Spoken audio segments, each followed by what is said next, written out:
Les politiciens, Ouais. et pas que les jeunes qu'ils ciblent, ne veulent pas que les gens s'informent politiquement. Le problème, quelque part, c'est que l'État, chez nous, n'est pas une continuité. À un moment, les gens ont juste besoin de voir d'autres personnes. Sinon, en vrai, la politique, là, ça ne peut pas changer du jour au lendemain. La politique, ce n'est pas mon affaire.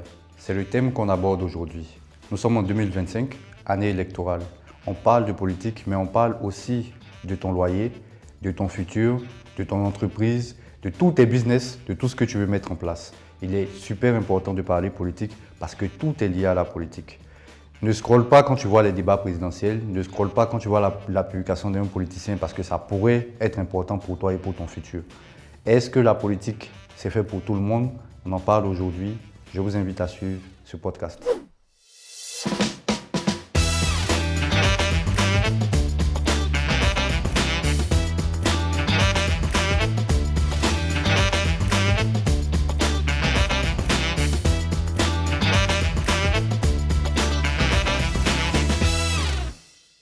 Hello, hello, bienvenue sur ce nouveau podcast. Charles, c'est comment? Ça va un peu. Ça va? Ça va. Super. Alors, on est en 2025, année électorale. Hein? On ne pouvait pas ne pas parler de politique. Donc aujourd'hui, le thème 4, c'est politique. Quel est ton avis dessus? Déjà, sur la politique en général. Je pense que la politique... Politique ivoirienne, pardon. Sur la politique ivoirienne, mon avis est full négatif.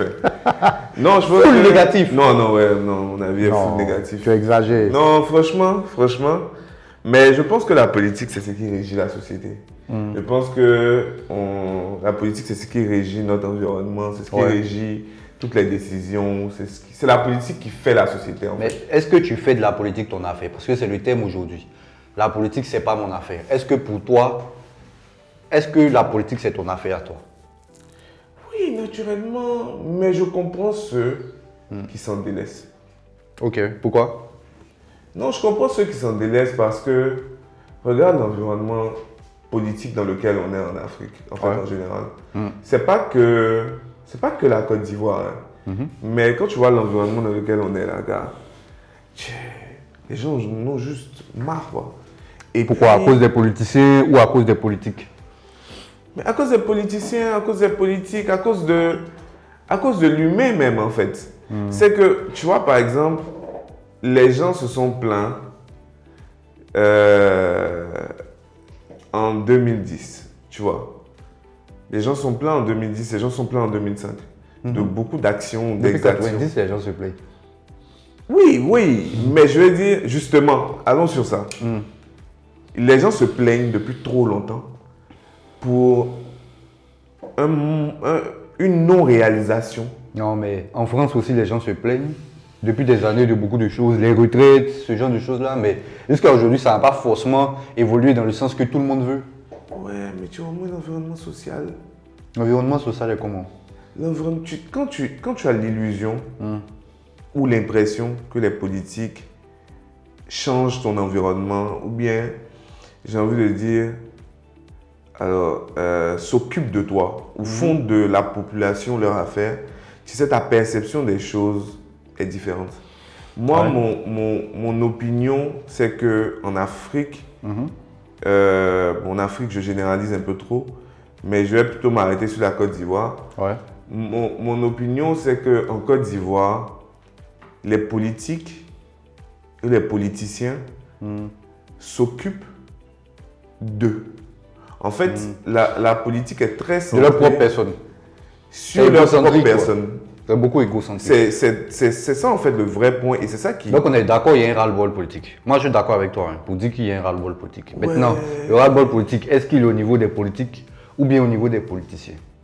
Pour moi, le ras-le-bol politique est premièrement au niveau des politiciens. On a vu les mêmes visages depuis trop d'années. On est fatigué. En vrai, en communication politique et même en marketing de façon générale, quand tu vois une chose plus de 3 fois, tu commences à être lassé. Imagine quelque chose que tu vois à 35 ans. Ou plus de 35 ans. Ouais.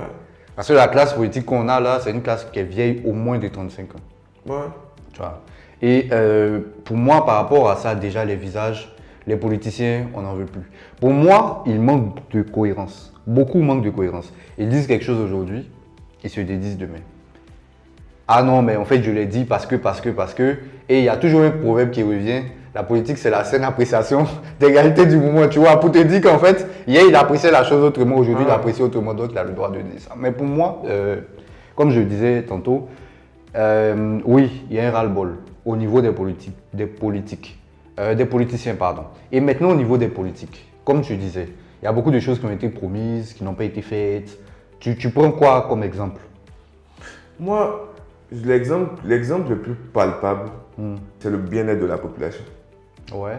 Tu penses que le bien-être n'a pas été amélioré depuis Oufoué, Bédié, Gbagbo, Gueye, tout je ça? pense que... Non, moi, mon avis, c'est qu'on a vendu un rêve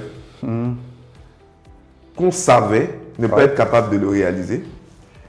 Et Qui a vendu? Il faut dire les noms. Non, c'est tous les politiciens. Tous les politiciens, ok. C'est que le combat politique en Côte d'Ivoire commence en 92. Il y a eu beaucoup de gens que je ne vais pas citer, ce n'est pas de ma génération, mais je sais que le combat politique en Côte d'Ivoire existe depuis longtemps. Mais le combat politique que moi j'ai suivi pour la Côte d'Ivoire commence en 90, 92. On a Gbagbo qui est sur le terrain, qui pousse, tu vois, avec tous les trucs. Multipartisme, ouais, ça va permettre à la population d'être meilleure. Oui, il a réussi peut-être le multipartisme. Ouais. Mais est-ce que la population... ça a amélioré quelque part quelque chose? Justement, est-ce que la population serait sortie plus heureuse? Mais déjà, la possibilité de pouvoir choisir entre un parti A et un parti B, pour moi, c'est déjà quelque chose. C'est une belle avancée. En fait, pour moi, franchement, alors, devoir choisir entre la culotte rouge et la culotte blanche alors qu'on va porter juste des culottes, franchement, tu aurais dû prendre la culotte blanche. Non, mais si la culotte rouge te laisse passer le vent, par exemple, et que l'autre est beaucoup plus renfermé. Oui, mais le problème, c'est que c'est les mêmes culottes. C'est la couleur de la culotte qui a changé. Les deux sont des culottes. Les deux n'offrent pas les mêmes options. Ici, dans notre environnement. Pour moi, c'est ça. En fait, pourquoi je te dis ça? Et c'est pourquoi j'ai insisté sur le fait que les politiques ont dessus. Mais les politiciens ont dessus, mais pas forcément les politiques. Parce qu'au niveau des politiques, il y a eu des avancées.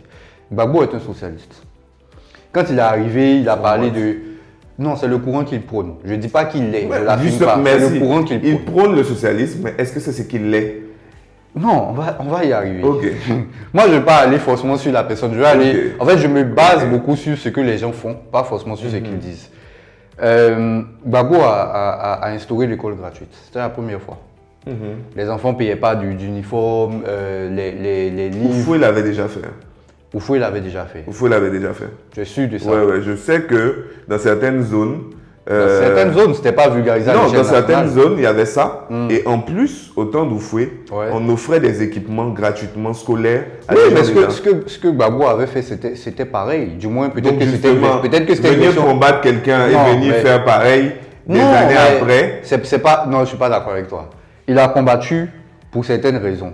Il a voulu emmener le multipartisme. Son projet de société était basé sur le socialisme. C'était la première fois en Côte d'Ivoire qu'on avait du socialisme. Il y a eu l'école. Oufoué était lui-même communiste. Ouais, Oufoué était communiste, mais le communiste n'est pas forcément socialiste. Attention, il y a des... Ouais, bon, peut-être, mais attention, c'est pas pareil. Bon, mais je te laisse. Voilà.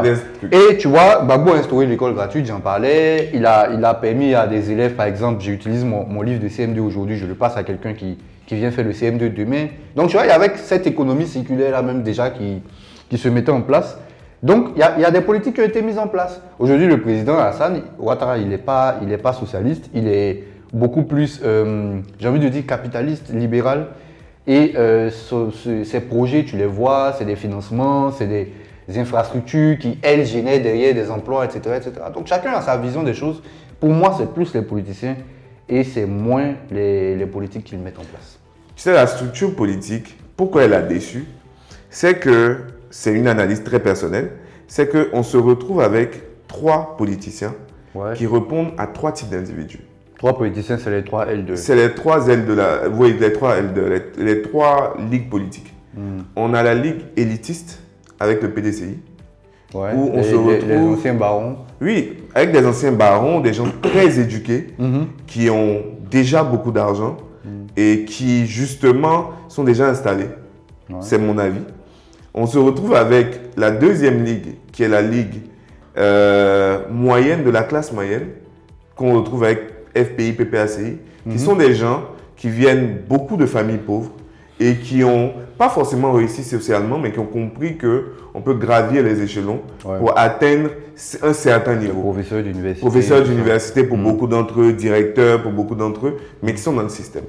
Et puis, on a la troisième ligne politique, où on se retrouve avec des gens qui n'ont pas forcément utilisé le chemin ou le chemin qui était donné, qui ne sont pas forcément allés loin à l'école, mais qui ont un rêve et qui justement sont dans une logique où il faut briser tout ça et ils ont leur place dans la société. Pour moi, c'est la troisième qu'on retrouve aujourd'hui avec le RDR, le RHDP. Mais pourtant, je trouve que Gbagbo donne plus l'exemple de ta troisième ligue. Non, justement. Parce que Gbagbo, c'est l'enfant de pauvre qui est arrivé président. Mais qui est éduqué. C'est quand même... c'est Alassane Ouattara, oui, mais je veux dire ceux qui le soutiennent. Ok, d'accord. Et là où justement ces politiques-là déçoivent, c'est que je vais peut-être très peu parler du PDCI, mais lorsque je prends les deux grands antagonistes, lorsque aujourd'hui je prends Gbagbo, justement... Le président Gbagbo. Le président Gbagbo, je m'excuse, franchement, son excellence, mais le président Gbagbo, lorsque je prends ce qu'il a fait ou ce qu'il a réalisé, c'est que la classe moyenne ou la classe pauvre, donc moyenne structurelle, s'attendait ou devrait s'attendre, aurait dû s'attendre à une meilleure réalisation de sa situation, étant donné que lui-même répond à cette situation et vient en aide à cette situation. Et je sais, on va me dire naturellement, il a fait 2 ans au pouvoir, il y a eu la guerre, et ça c'est justifié et c'est indiscutable. Sauf que, je veux dire, si tout de suite, mon père me dit, ce vendredi, on va manger foutou et sauce graine, et que on ne mange pas foutu et sauce graine parce que sa voiture est tombée en panne et que bon, il a eu plein de problèmes. C'est vrai, je comprendrais qu'on n'ait pas mangé le foutu avec la sauce graine, mais j'ai le droit d'être déçu du fait qu'on n'ait pas mangé le foutu avec la sauce graine. Donc toi, tu es un déçu en fait de la politique actuelle? Oui. Politicien, politique. Politicien et politique. Ok. C'était que, et même quand je prends par exemple le président Alassane Ouattara, moi, je m'attendais, et justement, il y a une dame, je pense qu'on avait interviewé, qui avait sorti la phrase, on lui avait demandé, tu as voté oui ou bien un truc comme ça, elle dit oui, pourquoi tu as voté oui? Parce que le président m'a enlevé dans le bouilli là, tu vois. Ouais. Je me rappelle un peu de ce truc. Ça, c'était sur la nouvelle constitution. Sur la nouvelle constitution. Ok. Et justement, tu as des gens qui ont rêvé et qui ont cru. Mais ils ne sont pas tous dessus. Ils ne sont pas tous déçus. Non, mais attends. Honnêtement, il y a des acquis, non? Oui, mais quand je parlais de l'ex-président Gbagbo, je parlais du fait qu'il a instauré un certain nombre de choses bien qui ont soulagé des familles. Socialement, ça a eu un impact. Quoi qu'on dise. Ensuite, il y a eu le président Alassane Ouattara. Le président Bédié, je saute même. Le président Bédié, c'était le président qui a mis en place les politiques qui ont permis d'avoir les centres commerciaux, ce genre de choses. Non, bien sûr. C'est pour ça que je n'ai pas parlé. J'ai pas parlé de lui. Et c'est pourquoi moi je te dis justement que les politiciens au-dessus, les politiques, pas forcément. Parce que pour moi, quand un politicien arrive au pouvoir, il arrive là pour 5 ans. Il ne peut pas faire en théorie, mais il ne peut pas faire mondes et merveilles. Il va venir créer quelque chose, en principe, que quelqu'un d'autre va venir poursuivre. Le problème, quelque part, c'est que l'État, chez nous, n'est pas une continuité. Quand une personne va venir faire quelque chose, l'autre va venir dire, mais en fait, ce gars-là, il faisait rien de bon, il faisait ceci, il faisait cela. Et donc, il jette tout à la poubelle. Donc, il jette le bébé et l'eau du bain. Et puis, lui, il veut repartir sur quelque chose de complètement neuf. La preuve, c'est que le régime en place, quand il parle généralement de 2011, tu vois, il ne repart pas avant pour dire il y a eu ça, et nous on a continué, on est en train de mettre ça en place. Donc pour moi, quelque part, c'est plus les politiciens, mais moins les politiques. Mais tu vois, le problème c'est que moi, quand je regarde cette classe politique, je pense que déjà, les Ivoiriens la méritent. Et secondo, je n'ai pas l'impression que le renouvellement de la classe politique que les gens espèrent va être mieux. Non, mais parce que je suis d'accord avec toi. Mais pourquoi? Parce que le renouvellement, moi, imagine que nous deux, on arrive au pouvoir et que moi, je suis peut-être moins jeune que toi. Donc, je suis ton second. quand tu arrives au pouvoir et que les gens commencent à penser à la nouvelle garde, ils pensent à moi automatiquement parce que je suis positionné derrière toi. Sauf que tu es mon mentor. Et donc, quand toi tu te retires, ce que je viens faire là, il y a peut-être, à tout casser, 30% de nouvelles idées que je vais pouvoir mettre en place. Ouais. Le reste des 70%, c'est ce que toi tu vas me permettre de mettre en place, tu vois. Donc en vrai, je viens continuer ce que toi tu as fait. Oui. Donc là, quand on parle de renouvellement, pour moi, c'est un fourre-tout dans lequel on met beaucoup de choses. Oui. Et c'est pourquoi moi je te parlais au début de nouveaux visages. À un moment, les gens ont juste besoin de voir d'autres personnes. Sinon, en vrai, la politique là, ça ne peut pas changer du jour au lendemain. Parce que de toute façon, regarde ce qui se passe au Sénégal. Ouais. Petite parenthèse. Les gars, ils sont arrivés avec de belles intentions. Ouais, le franc CFA, on risque de le casser. On va casser les contrats avec le colonisateur. Mais là, ils sont en train de se frotter à la réalité du terrain. Ouais. Et en fait, il y a 2 ans qui sont déjà passés.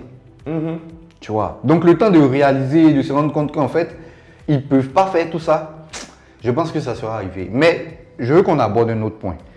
Avec tout ce qu'on vient de dire, il y a eu très peu de jeunes. Ouais. Ouais.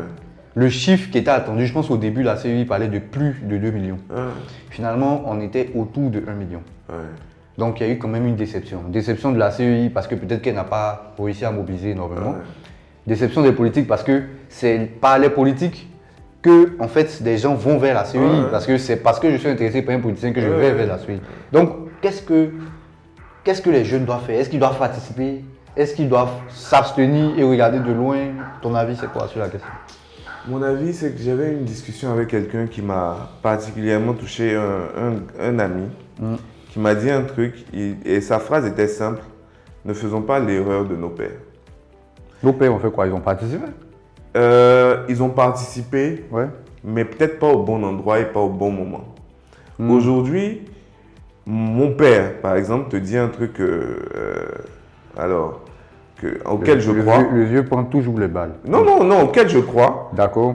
Il dit, on est allé à l'école pour aujourd'hui se laisser diriger par les derniers de classe, dans certains cas.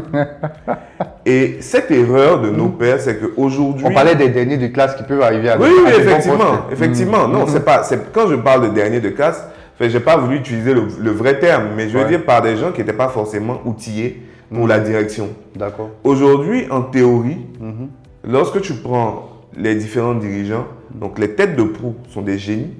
Que tu prennes le président Hassan Ouattara, le président Gbagbo, le président Bédié aujourd'hui, que tu prennes Thiam, que tu prennes Hachi Patrick, et que tu prennes même du côté de... tu prennes Awadou Bello. Tu as des gens qui sont des génies, personnellement et politiquement. Mais quand tu retournes et que tu analyses ceux qui sont préfets, maires, députés de ces mêmes partis-là, très souvent, tu as en face de toi des gens qui pourraient difficilement trouver la cuillère dans la cuisine. Mais est-ce que le leadership, par exemple, c'est pas finalement d'avoir des têtes de proue qui, elles, vont réjaillir sur les leaderships régionaux, locaux, mais justement, communaux, est-ce etc. qu'elles y arrivent? C'est ça le point. C'est une autre question, c'est un autre thème à explorer peut-être. Oui. Et en fait, pourquoi les jeunes doivent participer à la politique et bien participer? Ne pas juste voter. Tu sais, je me suis rendu compte que je pense, pour être député, en Côte d'Ivoire, il faut avoir 25 ans. Et pour être maire, il faut avoir 35 ans. Et pendant que j'étais en train de dire un jour, dans une discussion avec mon père, j'étais en train de lui dire, moi, aucune personne de plus de 50 ans ne peut venir se plaindre de la politique actuelle ou des jeunes parce qu'il n'y a personne dans l'hémicycle, sinon très peu de personnes dans l'hémicycle qui ont moins de 50 ans. Il m'a dit, gentiment, tu n'es jamais allé te présenter à une élection et puis tu as gagné ou perdu. Donc tu gagneras à te taire. Et je me suis rendu compte qu'il n'a pas tort. C'est qu'en vérité, pour mille et une raisons, les jeunes n'osent pas du tout. Mais moi, je vais aller même, je donne de l'eau à ton moulin. Tu vois, par exemple, quand il y a eu le... Tu sais que nous, jeunes, on peut aller à l'Assemblée nationale, demander à participer à des sessions. Oui. C'est possible, mais on ne le fait que très peu. Je ne sais pas quel est le nombre de demandes. Peut-être qu'on va prendre attache avec l'Assemblée nationale pour savoir. Oui. Mais il y a très peu de jeunes qui vont essayer de participer, essayer de prendre leur place, etc., etc. Et le pire, c'est que les cautions elles ne sont pas extraordinaires, quoi. Ouais, après, je sais que même au sein des partis, c'est compliqué. C'est qu'aujourd'hui, tu as des gens qui font de la longue politique.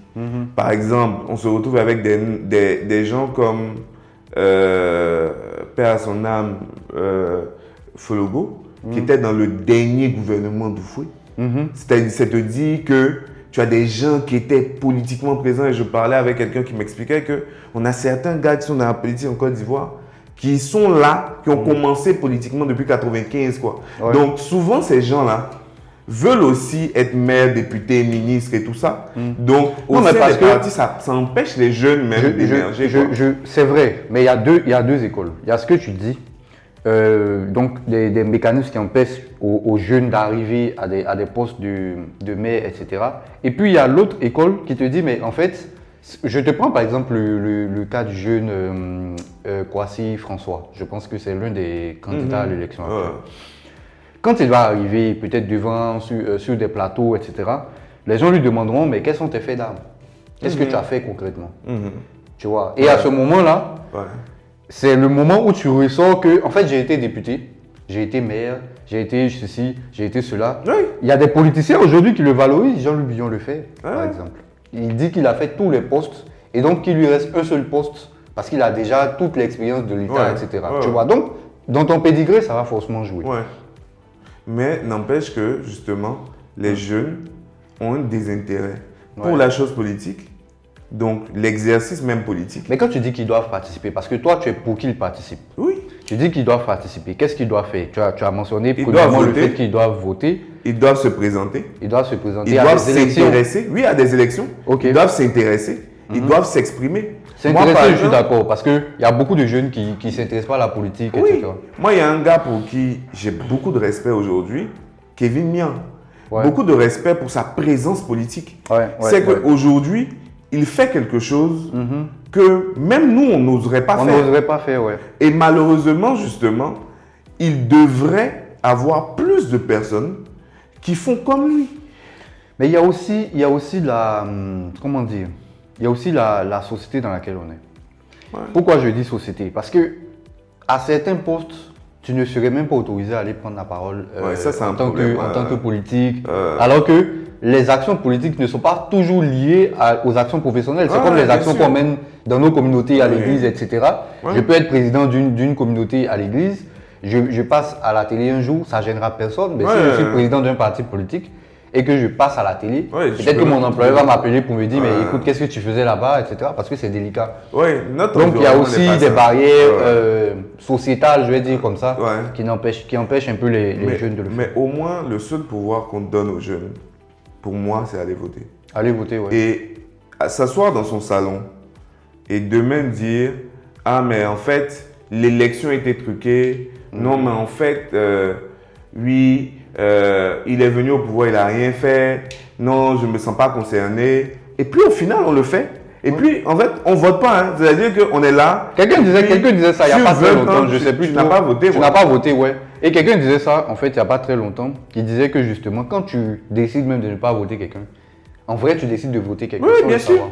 Tu donnes la possibilité à quelqu'un d'autre de gagner ou de perdre. Et surtout que la plupart des pouvoirs, j'ai pas envie de dire des pouvoirs, des pouvoirs dictatoriaux, on va appeler ça dictateur, même si bon, c'est un fourre-tout, justement aiment les élections où il y a très peu de votants. Bien sûr. Parce qu'au final, en fait, le découragement politique de la société est un argument ou un outil qu'ils utilisent pour se maintenir au pouvoir le plus longtemps. Et donc, quand on est là et puis on dit non, mais en fait, je ne vote pas alors qu'on est 75% de la population et qu'on laisse des gens sans dents aller voter, mais on s'attend à quoi? Non, mais oui. Pour renchérir sur ce que tu es en train de dire, tu vois, par exemple, moi, je trouve que quand Macron devait être président, le président Macron devait être président, il y avait des choses qui étaient faites avec des cercles de jeunes qui étaient très intéressants. C'est-à-dire qu'on a un cercle de jeunes, on invite le candidat à venir, mais dans notre cercle de jeunes, c'est vraiment diversifié. Tu as des personnes comme toi, peut-être qui ont fait logistique, qui sont aujourd'hui dans un autre métier, mais qui ont de l'expérience en agriculture, etc. Tu as des gars comme moi qui vont faire communication. d'autres gars qui vont faire politique. Mais vraiment, de sorte que quand le candidat se pose devant nous, on lui pose toutes les questions et on est sûr ou pas que c'est un bon candidat. Donc on va vraiment le challenger. Quand il va nous dire qu'il veut construire 2-3 ponts en plus, on va lui demander mais avec quel argent?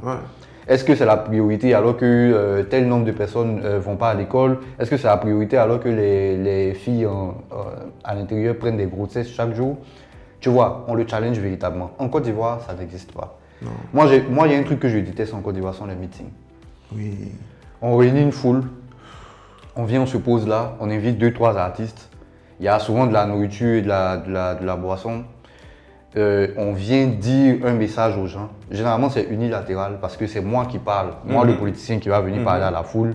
Les gens vont crier, ils vont applaudir. 1h30, chacun rentre chez lui, tu vois. C'est pas constructif. C'est pas constructif et vraiment, comme je dis, pour moi, c'est la nourriture, c'est nourrir l'ego du dirigeant. C'est la politique alimentaire aussi. Tu vois, oui, bien sûr. Ouais. C'est que, en fait ça ressemble plus à un concert. Tu vois. Plus à ça, justement. Et finalement, moi, quand j'écoute les quelques rares meetings où j'ai pris le temps d'écouter, souvent je me demandais, mais on parle de quoi? Justement, mais je sais qu'il n'y a pas de thématique. C'est de ça que je suis en train de parler. C'est que quand on vient là, en vrai, c'est juste un moment de rencontre. Oui, bien sûr.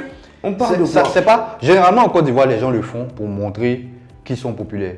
Mais aujourd'hui, en vrai, ça ne pèse même plus parce que tout le monde peut réunir une foule. Tout le monde peut réunir une foule. Si tu as un peu d'argent, voilà, tu as un peu d'argent, tu connais quelques artistes, tu fais un truc qui est bien organisé, bien beau à voir, les gens vont venir. Les gens vont venir. Donc le meeting, en fait, voilà, ils s'ennuient. Ils vont venir à ton truc, surtout que c'est généralement les samedis où ils n'ont pas grand chose à faire. Bon, ils peuvent aller écouter de la musique. Mais des politiciens en Côte d'Ivoire ont fait des meetings jeudi qui ont été remplis et ils ont été fiers de dire que c'est rempli. Effectivement. En pleine semaine. En pleine semaine. Donc, pour te dire que, en fait, on doit peut-être nous aussi mettre en place, tu vois, ces balises-là qui nous permettent d'évaluer nos politiciens. Parce que tu disais quelque chose qui est vrai, on a les politiciens qu'on mérite. Ouais. Mais on peut faire en sorte que ces politiciens-là, on les mérite, mais en ayant beaucoup plus de filtres, en fait, tu vois. Oui. On les invite, ils viennent prendre la parole, on écoute ce qu'ils ont à dire, et puis derrière, on est convaincu. Mais regarde la perception du politicien ici. C'est qu'on a un gars qui faisait des photocopies il n'y a pas très longtemps dans une école, qui à la minute où il devient ministre, député, devient un dieu. Ouais. Mais il devient un dieu souvent, pas parce que lui-même se considère comme Dieu.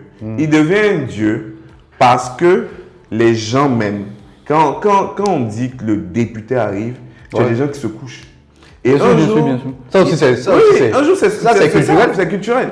Et un jour, je discutais avec quelqu'un, la personne m'a dit, tu sais, ce qui va se passer, c'est que tu vas être étonné le jour où tu auras une nomination, ou bien le jour où tu auras un poste, parce qu'il y a des gens pour qui tu avais du respect, qui vont se coucher devant toi.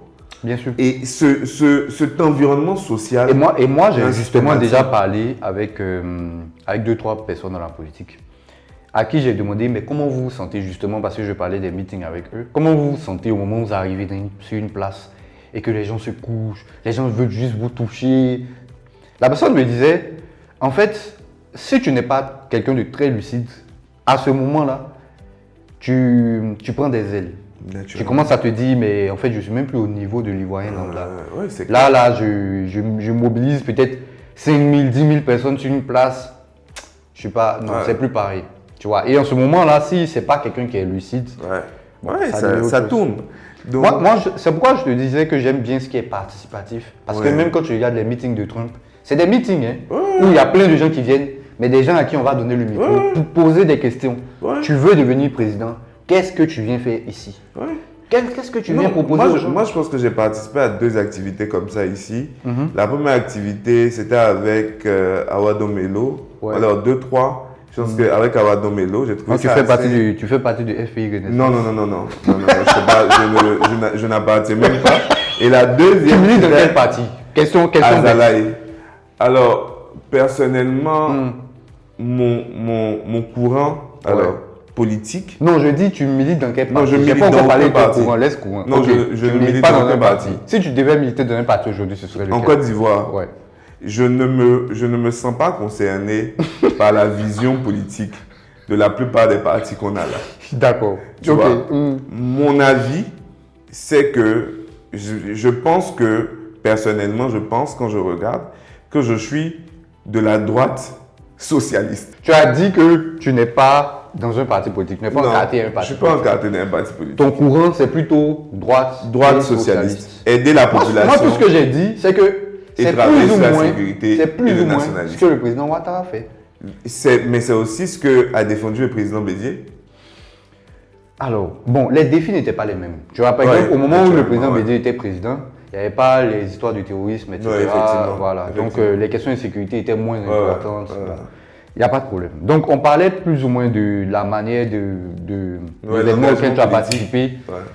Ça m'envoie à un autre axe de notre débat, les nouvelles formes d'engagement. Tu parlais de Kevin Mian qui s'engage beaucoup sur les réseaux sociaux. On voit beaucoup de jeunes aussi qui prennent la parole sur TikTok, de tous les partis politiques. Quelles sont, selon toi, les autres formes d'engagement que les jeunes pourraient prendre sans forcément, sans forcément être jetés en pâture, tu vois, comme je disais, pas forcément. Moi, je pense qu'il faut attaquer les réseaux violemment. Violemment? Oui. Comment ça? Non, ce que les gens... Moi franchement, je suis... Comme j'ai dit, je suis Kevin Mian, je suis Khalid Diaby, je suis... comment il s'appelle? Je suivais même Lassina Dosso, je suis Ziggy, Steve Biko, je suis Steve Biko, Blaise Laz, je suis... comment il s'appelle? Il y a, je pense qu'il s'appelle Commandeur, c'est un gars du RHDP qui fait du très bon contenu. Oui, il y en a beaucoup. Ouais. même au niveau de... Même le gars qui se fait appeler Mouton d'Ado, je l'aime bien. Il y a Big Douaou aussi, que je suis. Et je les suis et j'aime ce qu'ils font. Parce qu'on peut tout dire, mais ils permettent d'avoir une perception politique qui parle directement aux gens. Et qui parle à une couche de la population qui n'a pas le temps de s'éduquer politiquement. Moi, par exemple... Et tout le monde ne fera pas ce qu'ils font, par exemple. Tu vois, ce que moi je veux dire, c'est que il y a ces personnes-là qui vont aller prendre la parole pour dire des choses. Et il y a d'autres personnes qui vont arriver derrière, qui vont peut-être être des personnes qui commencent, qui portent des avis. Tu vois, par exemple, moi je suis Jean Bonnet, qui fait beaucoup d'analyses de décryptage politique. Jean Bonnet n'est pas forcément, on ne va pas dire influenceur politique, mais c'est quelqu'un qui se positionne au centre des choses et qui essaie d'attaquer tout le monde, de challenger tout le monde, tu vois. Mais je veux dire, il y a toi et moi qui sommes, par exemple, souvent dans les commentaires, en train de défendre une idée, en train de défendre une position. Donc tout ça aussi, c'est des formes d'engagement politique. Mais je veux dire, il ne faut pas rester chez soi et se dire, les choses vont se faire. Les choses vont changer comme ça, juste je boycotte, je m'assois chez moi, d'autres vont voter et puis les choses vont se faire. Mais toi, tu penses que quand tu regardes, qu'est-ce qu'on peut faire? Alors, on a les réseaux. Je trouve que c'est bien attaqué. Il y a aussi un gars, Nguessan, je pense que c'est Nguessan, celui qui a attaqué sur le Kappa. Je pense que pour moi, c'est une forme Clément, je sais que ça s'appelle Clément. C'est une autre forme d'attaque. Mais alors, donc, il y a les réseaux. Pour toi, qu'est-ce qu'on peut faire d'autre et comment le faire? Hormis les réseaux. Je parlais de cercles de jeunes. Créer des cercles de jeunes. Créer des cercles de jeunes, de réflexion. Mais vraiment de réflexion. Pas des trucs où on va attaquer des personnes, non. Mais des cercles de réflexion. Tu sais qu'aux États-Unis, justement, pour juste vite fait, il y a un groupe, je pense, qui souvent écrit des livres.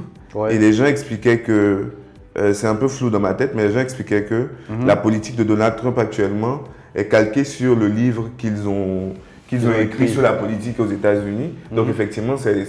Tu vois, donc c'est un cercle de jeunes en fait qui produit des idées, qui va par exemple aller déposer une motion à l'Assemblée nationale pour dire que, en fait, les débats que vous faites, ils nous intéressent. Est-ce que vous ne pouvez pas les téléviser? Tu vois, des propositions, des gens qui font des propositions, mais qui sont vraiment apolitiques. Mais en même temps, quand je parle d'apolitique, il y a une question que je veux te poser.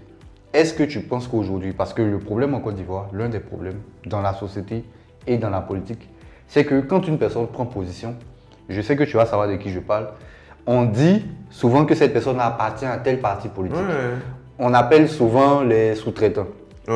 Ça existe du côté du RGP, mais ça existe aussi du côté des autres partis. Il y a d'autres qu'on dit sous-traitants parce qu'ils parlent beaucoup de tel parti. Est-ce que tu penses qu'on est plus forcément libre d'avoir de suivre des courants, de suivre des idées sans forcément être tagué? Alors, moi, je pense qu'on est tous teintés politiquement Ah et ouais. que ne pas le dire, c'est pense. mentir. C'est clair. Maintenant, le problème qu'on a, c'est qu'on a beaucoup plus de passionnés que de personnes qui veulent s'intéresser. C'est quoi à la différence politique. entre les passionnés et les personnes qui veulent véritablement s'intéresser? Les passionnés, c'est les gors, les ados-moutons, les tors, Les ors, on va les parler. ors. Parce que maintenant, il y Voilà. a beaucoup, il y a Go, Il y a gors, il y a il y a bord, AO. il y a AO. Bon, il y a Bor, il y a Tor, il y a... oui, en fait, ils sont tous bon, Ou je sais rien, pas en où Et justement, ces passionnés-là, pour moi, tuent le débat politique. Parce qu'ils ramènent le débat politique à un match Barça-Real. Parce que moi, effectivement, je soutiens le Real. S'il y a un match, Ça, on peu le sait. importe, tu D'ailleurs, sais, ils ont fait une mauvaise saison, Dieu merci. Allons-y, continue. ok. Peu importe ce qui va se passer, tu vas me dire ce que tu veux, à part récemment, tu vas me dire ce que tu veux pendant un match, je vais te dire non, c'est faux, c'était pas une vraie faute, c'était un ceci, cela. Ouais. Mais pour moi, ça reste ludique et ça reste du drôle, tu vois. On peut le faire pour un match de football. On peut plus le faire lorsqu'on décide de la vie des gens. Ouais. Donc, je peux avoir, j'ai le droit d'être RHDP et le droit de dire aujourd'hui, la nourriture a augmenté. Ouais. Et ça ne doit pas faire de moi quelqu'un Je suis tout qui à n'est fait plus d'accord. RHDP. Tout à fait d'accord. Tu vois, la dernière fois, tu sais ce qui m'a choqué? Je peux être Politiquement, PPACI, PPACI. et dire que en fait, le temps de Gbagbo est passé. Le temps de Gbagbo est passé. Je peux être PDCI et puis dire que je ne me retrouve pas dans la politique de Thiam ou dans la vision de Thiam. Et ça ne doit pas être un problème. Ouais. Tu sais ce qui m'a choqué, par exemple, politiquement récemment, c'est que j'étais en train de regarder les politiciens vieux. Tu vois? En Côte Et d'Ivoire. non, même pas. En Afrique. Et je me suis rendu compte que quand on parlait de politiciens vieux, en Afrique, on parlait par exemple de Bouteflika. Ouais.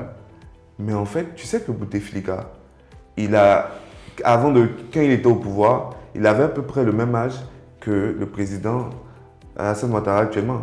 Ouais. Tu sais que le président Hassan Ouattara actuellement est moins âgé, est plus âgé du moins que Sassou. Ouais. C'est-à-dire que on ne se rend même pas compte. C'est facile pour nous de dire, mais en fait, tu vois, regarde le président qui est là-bas, il est âgé. Mais en fait, le président ivoirien, C'est toi, ouais. il est âgé. Hein? C'est qu'en théorie, Mais est-ce que l'âge est un problème? pour moi, l'âge sera toujours un problème. Pourquoi? L'âge sera toujours un problème parce que ta perception des choses, ta capacité d'analyse d'un événement, tu peux être un très bon conseiller à un certain âge et un très mauvais dirigeant à un certain âge. Ça se voit même dans les entreprises. Hein. Aujourd'hui, un gars qui n'est pas capable dans une entreprise qui est DG ou bien un truc, d'anticiper un move technologique, mais tu l'as perdu. Ouais. Et même quand tu prends aujourd'hui l'ancien président Personne Bédier, mais on se plaignait, aujourd'hui les Ivoiriens rient de ce qui se passe aujourd'hui au Cameroun avec Paul Biya qui rempile, mais je suis convaincu qu'il aurait été encore en vie, on aurait trouvé des gens pour nous dire oui, Bédier doit être président de la République et il le mérite. Tu vois ce que je veux dire? Mais ces mêmes gens allaient Je vois ce que se tu moquer veux dire. de ce qui se passe au Cameroun. Mais vous pensez que réellement, on est sur une échelle différente? Non, on n'est pas sur une Alors échelle pour différente. moi, l'âge n'est pas une donnée primordiale. Pourquoi je dis ça? Tout ce que tu as dit est vrai. Mais pour moi, quelqu'un qui arrive à 81 ans au pouvoir, il n'a jamais fait de pouvoir. Ouais. C'est sa première fois d'être président. Il arrive avec de bonnes idées. Ses idées sont fraîches. Pas forcément. Non, elles peuvent être bonnes ou mauvaises. Oui. Mais ce que je dis, c'est que quand il arrive, il a eu le temps de décrypter tout le cursus des autres. Il arrive là avec de nouvelles idées. Il arrive là avec des idées fraîches. Ce qui compte au finish, c'est ce que tu viens apporter. C'est plus ce que tu viens apporter que ce que tu... Et ça se voit dans certaines institutions. Je te prends par exemple le cas de... Je vais aller en sport, au football. Pérez, le président du Real, il est âgé, mais il tient là-bas. Il tient là-bas, il nous a pris Mbappé qui fout la merde. Ouais, bon. Écoute, après... C'est la preuve qu'un vieux doit partir. Non, c'est pas la preuve. Justement, cet exemple est la preuve qu'un vieux doit partir. Mais qui a été champion? C'est Laporta et le Barça. Oui. Le président n'est pas jeune. Oui. Tu vois, en fait, pour moi, l'âge, c'est un chiffre. Le gars peut arriver avec de bonnes idées et puis instaurer quelque chose qui va être pertinent et impactant pour les populations. D'accord. On tire vers la fin. On tire vers la fin. Parlons maintenant de moyens par lesquels les jeunes peuvent s'informer. Parce qu'il y a tout un cursus. Quand tu dis que je m'engage en politique, je m'engage pour telle personne ou je vais vers un vote, comment pour toi le jeune ivoirien doit s'informer pour arriver jusque-là? Est-ce qu'il doit acheter des journaux? Est-ce qu'il doit...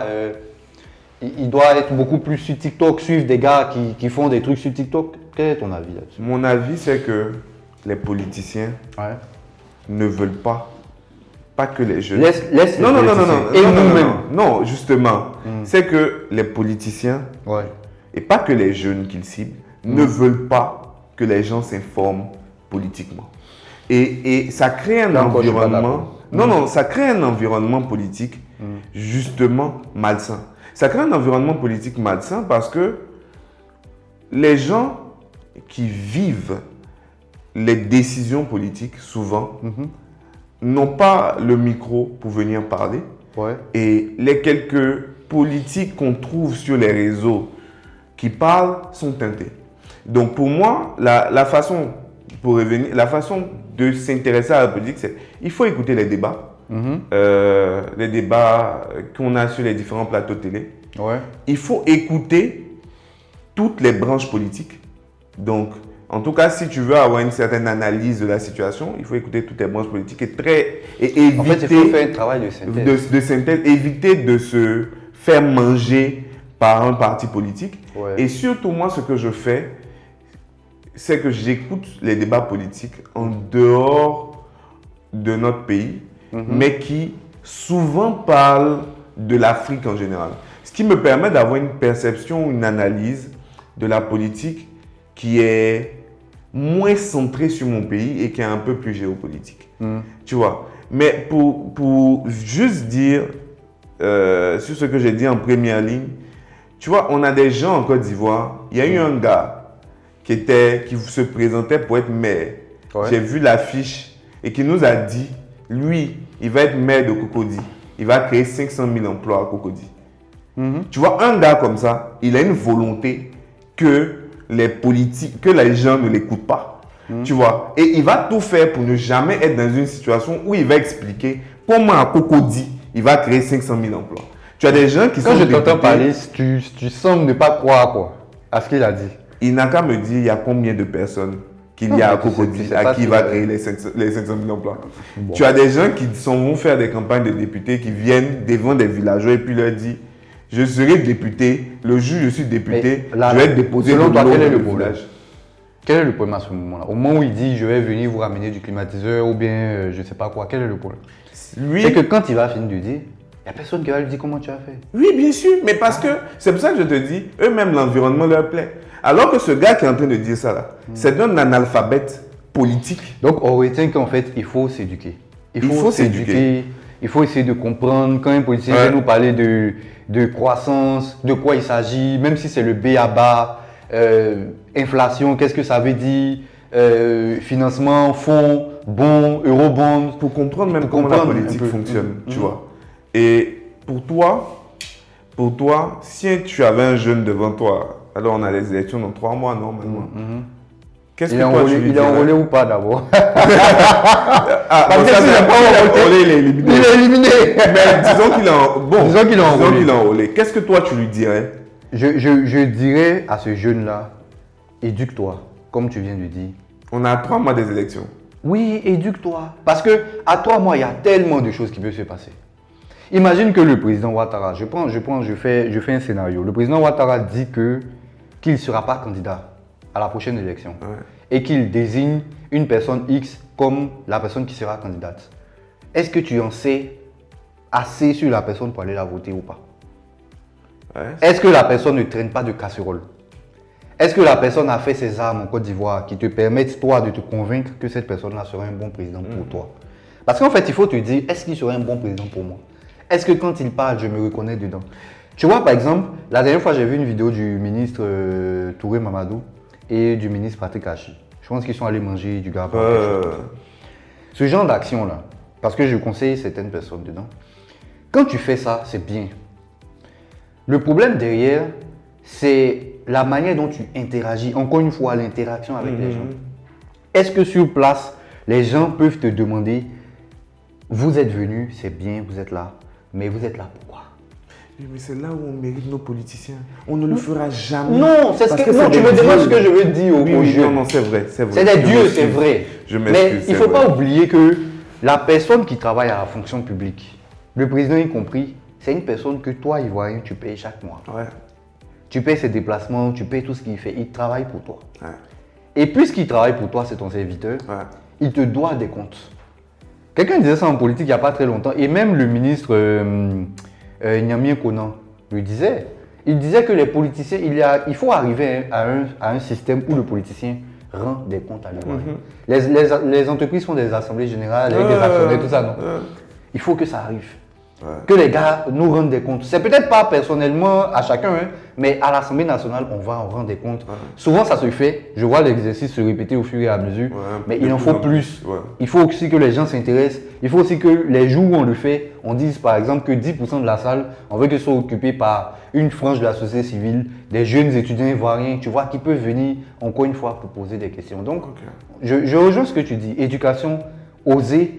Parce que souvent, quand les politiciens mettent des publications sur Facebook, moi, je vais regarder et je vois des gens qui écrivent, par exemple, quel charisme.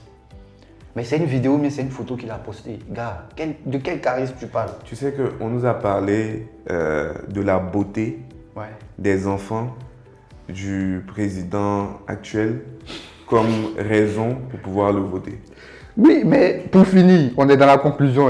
Il y a quelqu'un qui a dit un jour qu'il faut que le président Ouattara reste parce que il y a des opposants qui sont intelligents, Jean-Louis Billon, Tidjane Thiam, et le président Gbagbo, etc. Même à Saleh Temoko, dont on n'a pas beaucoup parlé, mais qui a une bonne force aussi. Oui, non, il y a une force à respecter. Tu vois, mais ce sont des gars qui sont trop calmes. Je dis, mais qu'est-ce qu'on veut en fait? On veut des politiciens qui font beaucoup de bruit, ou bien on veut des politiciens qui font... Il y a un gars qui a dit que Gbagbo doit revenir au pouvoir parce que Gbagbo a des enfants jumelles et ça porte chance. Quelle chance avons-nous eu en 2002? Ah, je pense qu'on va s'arrêter là. C'est pour te dire que le débat est un peu... Tu vois où le débat se situe? Ça, c'est du folklore. Tu vois où le débat se situe? En fait, moi, je pense que vous, derrière vos écrans, dites-nous ce que vous pensez de la politique. Est-ce qu'aujourd'hui, on fait la politique, le jeune doit faire la politique pour impacter ou bien il doit subir la politique? Est-ce que vous pensez qu'il faut aujourd'hui s'engager en politique? Est-ce que c'est dangereux? Est-ce que c'est pas dangereux? Dites-nous vos avis en commentaire, partagez la publication et puis surtout, bye bye au prochain numéro. Je dis une dernière chose, même s'il neige en octobre, allez voter. Ah, allez voter, c'est important.